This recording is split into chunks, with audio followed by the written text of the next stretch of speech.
wabarakatuh. Waalaikumsalam warahmatullahi wabarakatuh. Selamat pagi anak-anak. Ya, selamat pagi anak-anak kelas 7. Alhamdulillah pagi ini kita masih bisa bertemu bertatap muka dalam kegiatan belajar mengajar. Tentunya kita masih di masa yaitu masa pandemi ya, masa wabah ini yang melanda bukan hanya di negara kita ini sudah berubah seluruh dunia sudah kena dampaknya wabah ini. Tapi tentunya wabah pandemi ini tidak menyurutkan semangat belajar kita untuk tetap menuntut ilmu ya, tetap semangat ya. Semangat gak ini? Semangat. Ya, itu ada suaranya, itu harus semangat. Tetap jaga kesehatan, patuhi protokol kesehatan ya. Oke, siapa? Ya, belajar ini karena baru ini di kelas 7. Ini terkenalkan nama Bapak. Nama lengkapnya Muhammad Nur Saidin, biasa dipanggil Sahid boleh, Nur boleh. Pokoknya dipanggil apa saja boleh ya. Yang penting dipanggil. Bapak mengampu pelajaran IPS, ilmu pengetahuan sosial, yaitu cabang ilmu yang mempelajari tentang keadaan sosial lingkungan kita, baik geografi, ekonomi, sejarah, pokoknya tentang sosiality, nah, tentang masyarakat. Oke. Supaya kalian kenal dalam memahami pelajaran IPS, apa IPS itu harus tahu ya. Tak kenal maka tak sayang. Jadi kalian mau pelajari ilmunya, tahu dulu, kenali dulu pelajarannya ya. Kalau bisa cari tahu juga yang ngajar itu seperti apa, terus ilmunya ini IPS itu seperti apa ya, supaya tertanam rasa ingin tahu. Kalau suka pelajaran, kalau dengan pelajaran ini suka ya pasti nanti enak ya. Kalau nggak suka ya gimana, nggak enak ya. Harus senang belajar. Kunci belajar IPS yaitu sering membaca, ngajak terus baca. Nanti tahu apa ya. Jadi ilmu pengetahuan sosial itu ada tiga kata. Pertama ilmu, kemudian pengetahuan, kemudian sosial. Nah, kita cari tahu ilmu itu apa. Ilmu secara bahasa, baik itu bahasa Arab atau bahasa ilmu, itu adalah mengetahui. Ilmu itu berarti tahu atau mengetahui. Ilmu itu tahu atau mengetahui itu ilmu. Kemudian secara istilah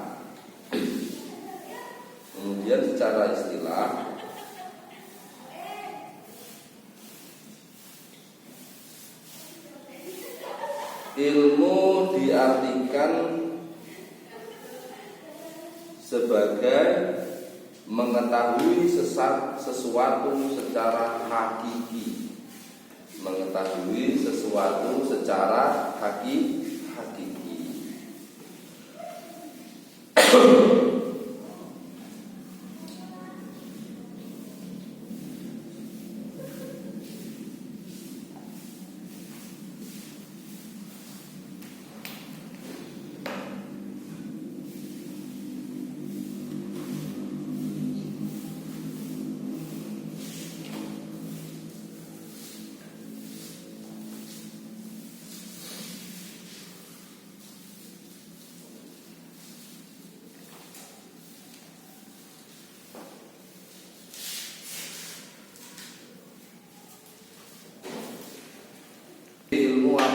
secara bahasa tahu atau mengetahui. Kemudian secara istilah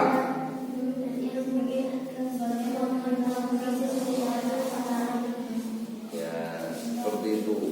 Ya, jadi ilmu itu secara bahasa tahu atau mengetahui. Jadi contohnya seperti ini.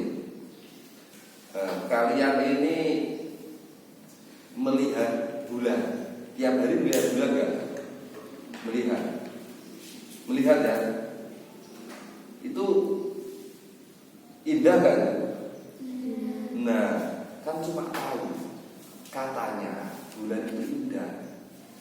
Terus katanya matahari itu panas. Katanya.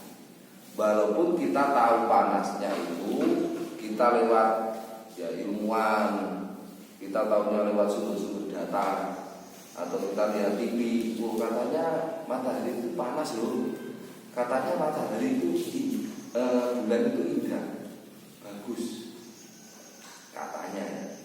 Jadi kita tahu, kita dari dulu kecil kita tertanam hanya rasa tahu. Bagaimana supaya mengetahui? Di situ di pertengahan antara tahu dan mengetahui ada pengembangan lagi, harus berkembang, ya, mengembangkan logika, ya. Caranya gimana? Ya berani bereksperimen, berekspresi, tapi tetap dalam jalur yang sesuai. Nanti Pak, saya mau ke bulan Pak, ini naik pesawatnya print, nggak bisa, nggak sesuai jalur, nggak sesuai jalur. Saya mau naik sepeda ini Pak, mau ke bulan. Ya nyampe sih, tapi entah kapan, ya, jauh. Ya, kita hanya tahu, ternyata kita tidak tahu. Bulan itu indah loh, bagus, cahayanya keren lah pokoknya, dipandang pokoknya sedap kali dipandang, enak kali dipandang. Nah, tapi katanya kita hanya tahu. Yang tahu dan mengetahui siapa? Pengen tahu siapa? Allah. Ini ciptaannya ini. Ini nyata ini dalam sejarah ini. Itu sampai dibelah itu. Bulan itu pernah dibelah. Nabi Muhammad itu dibuktikan secara sains, secara teknologi, secara spiritual agama, entah itu di agama apapun, samawi ya. Agama samawi tahu? Agama langit dan samawi. Pokoknya agama milik Allah lah. Itu ada Nasrani, Yahudi, di kitab Al-Quran, Injil, Taurat, Zabur. Itu sudah ada tulisannya. Ternyata yang pernah belah itu satu makhluknya Allah, yaitu Nabi Muhammad itu dibelah itu. Itu sampai sama ilmuwan barat, pokoknya sama siapapun lah, itu sampai dibuktikan. Wah, apa aja masa bulan pernah disikat? Itu pernah. Itu di bulan itu ternyata ada retakannya. Di sejarah dunia, di artikel sejarah dunia dimanapun, manusia dalam sejarah yang pernah membelah bulan itu hanya Nabi Muhammad. Itu hanya tertuju di Nabi Muhammad. Yang lain nggak ada. Ya. Yang lain nggak ada.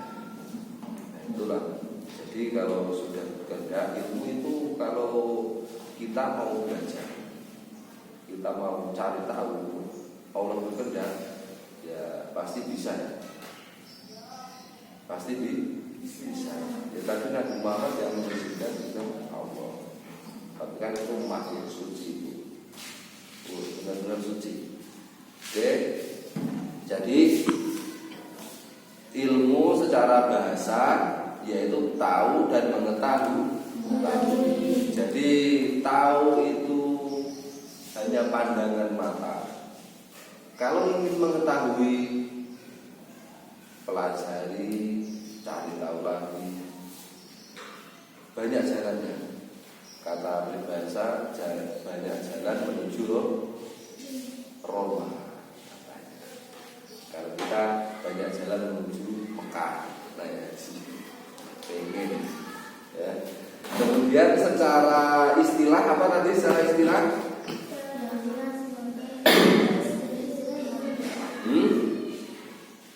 Secara istilah apa? Mengetahui sesuatu secara hakiki, tahu hakikatnya, mengetahui sesuatu secara hakiki.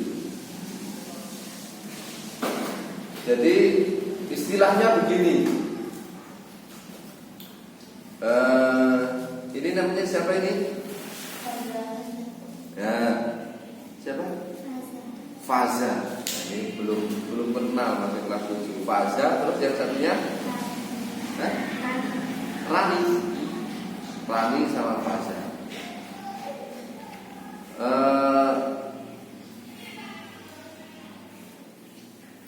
Rani ini ada di rumahnya.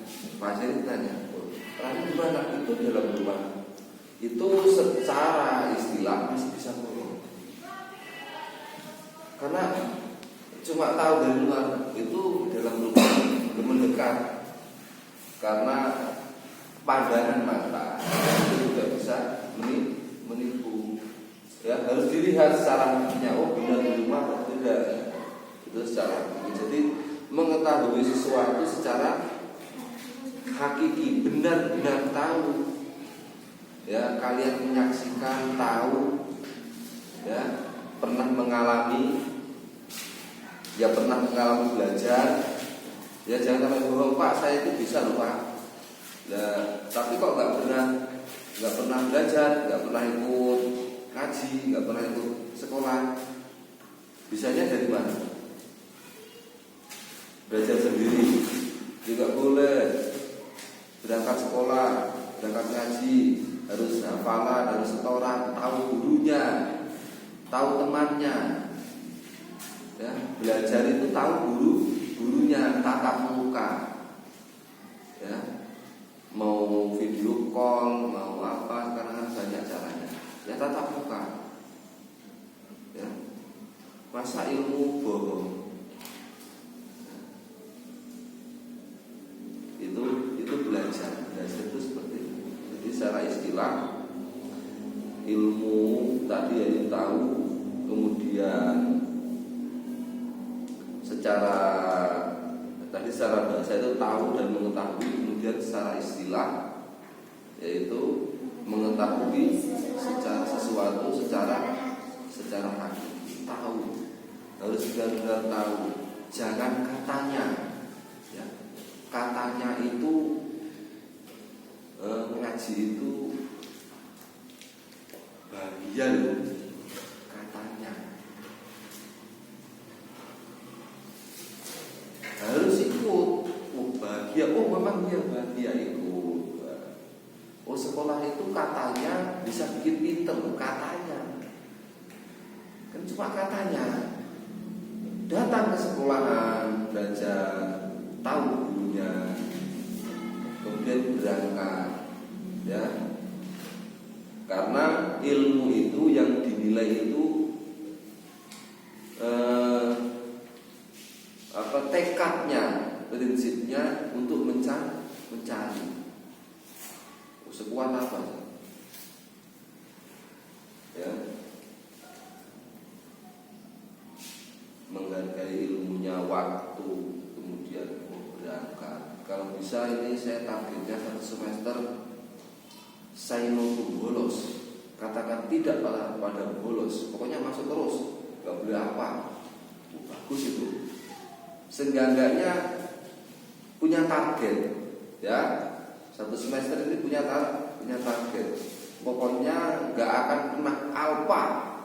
Tulis di tembok itu, ya. Cita-citamu tulis di tembok di kamar itu. Pokoknya saya nggak akan kena alfa 1 semester ini. Terus besok semester 2 pokoknya ranking 1. Nanti kemudian lulus, pokoknya jadi lulusan terbaik 1 kecamatan, 1 kabupaten. Kamu kok sudah agak kuat boleh kok. Ya, cita-cita itu bukan sesuatu yang salah ya. Punya target ya. Targetnya apa? Besok 1 semester saya paham ini, paham semua lah pokoknya.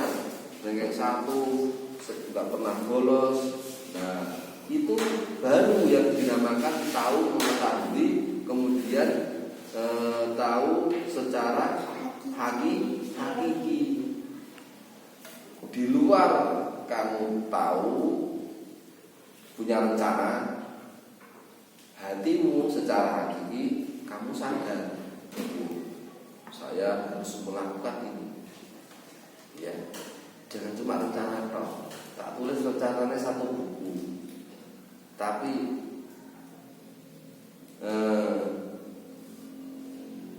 nanti yang dilaksanakan tertib makan setiap waktu, tidak lupa ambil kupon. Gimana ceritanya itu enak itu ya. Oke ya, paham ya.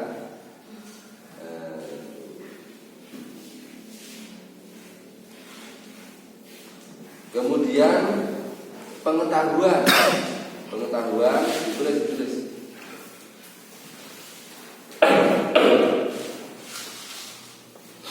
Pengetahuan adalah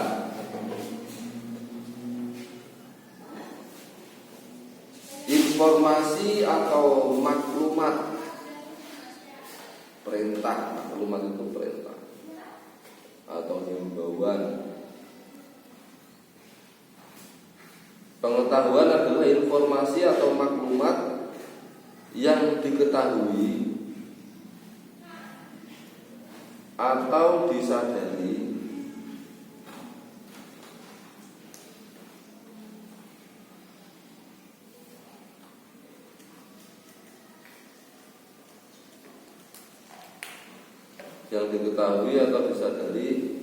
oleh seseorang.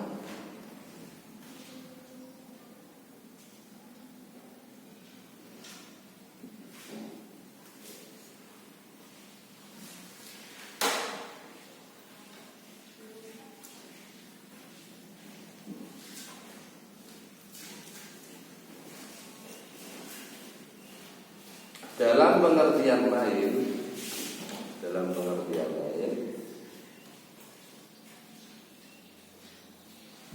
pengetahuan adalah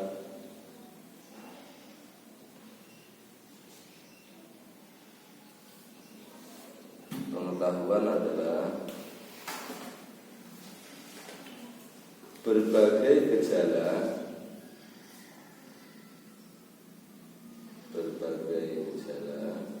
yang ditemui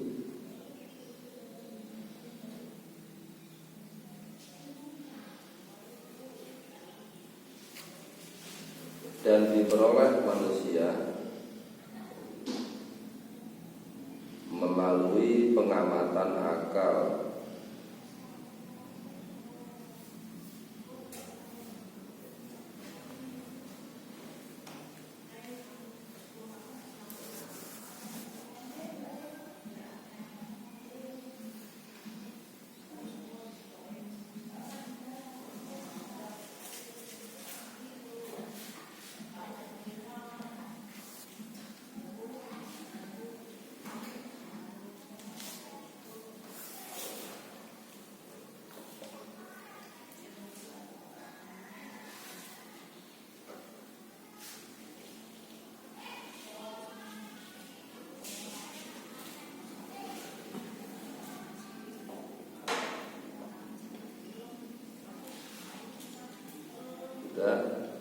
Apa tadi?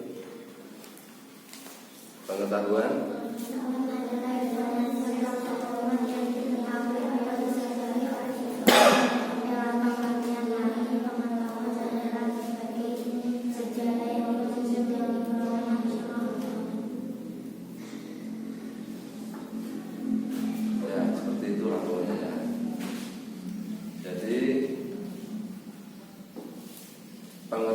pengetahuan itu